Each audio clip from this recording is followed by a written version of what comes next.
Hey guys, it's Sam Gakwa. I've been at college for about a month now, and I can say my playing is totally different. So I thought I would tell you guys the 5 easiest things you can do to totally supercharge your sound. Number 1 is stupidly obvious, and it's actually enjoy playing with the sound you have. So what I would always do before coming to school is I would think, I don't like my sound, I'm gonna play louder. And I would overly focus on the mechanics up here. But that doesn't really work because you're focusing too much on what you're doing and not on what you want to happen. Honestly, the easiest thing you can do is take a ballad you like and just practice getting the nicest sound you possibly can.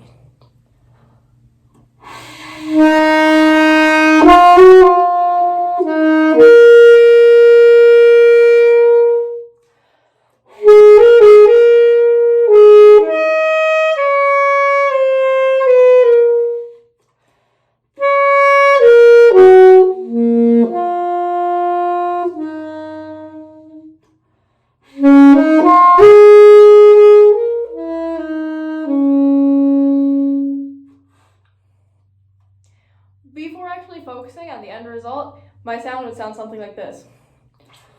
And I could not figure out why it sounded so harsh and blaggy.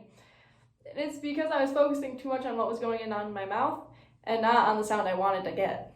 Number 2 is voicing. So what we want to do is we pull in the corners of our mouth so that vertically our mouth can be as free as possible. And that way our tongue can move, almost like we're singing. When we sing, we want to open our mouth too. You want to move your tongue to each note you're going to do. So if I were to sing just a regular octave, oh, ah, my tongue is changing. And we're doing the exact same thing in the saxophone. Because this thing is really just an extension of your voice. So when you voice, you're literally just prepping your throat and your tongue and your embouchure as if you were going to sing the note, but playing it instead. This has let me hit way more overtones in the series than I was able to before. Which I once had a vocal instructor who told me to completely disassociate the saxophone from my voice, and that's completely wrong, and it probably pushed me back like at least 6 months. So never trust vocal teachers, never trust middle school band teachers, and never trust random band camp moms who don't play music. Step 3 is fix your neck strap height. Chances are you're putting it too low and you're forcing yourself to crouch down, which gives you less airspace. The easiest way to check your neck strap height is to lean against a wall so that you're standing up perfectly straight, and then pull it so that it's leaning against your teeth. I'll try it right now.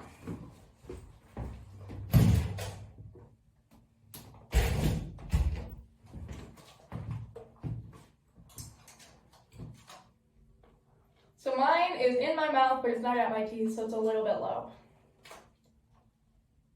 Alright, that's pretty good. Make sure that your ankles, your butt, and like your shoulder blades are against the wall, but your head should be free wherever it naturally wants to go. When you're sitting, you can lower it a little bit, depending on your sitting position. But again, it's gonna feel unnatural when you're first doing it. You're gonna feel like you're leaning back, but you will notice a total difference in the ease of playing low notes and the speed with which your sound comes after you start your air. Step 4 is something that every high school careless whisper player is going to hate me so much for, but scoops should not be scoops. So if I'm playing,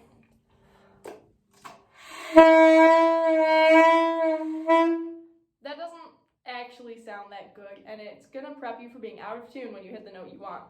It's much better to do a really fast and smooth grace note. Okay,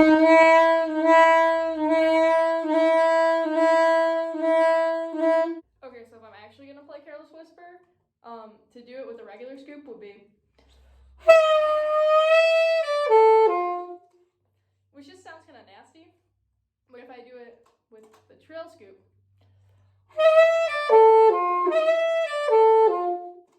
it's a much more smooth and subtle sound, which is what we want. Step 5 is to use a tuner during your warm-ups.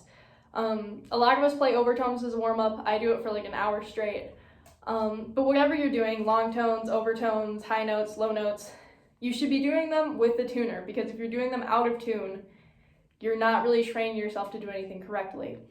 I've been using a tuner for about a week now, and I'll randomly check myself during rehearsals now, and my tuning is really, really good.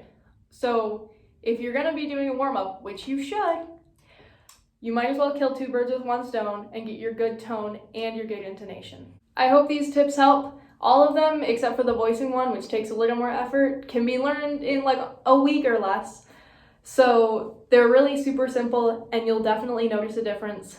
If you do or you have any other easy tricks, please leave them in the comments so we can get the knowledge moving. And if you enjoyed this, like, subscribe, whatever people do on YouTube these days. I don't really know. Anyway, thank you so much. I'll see you guys later.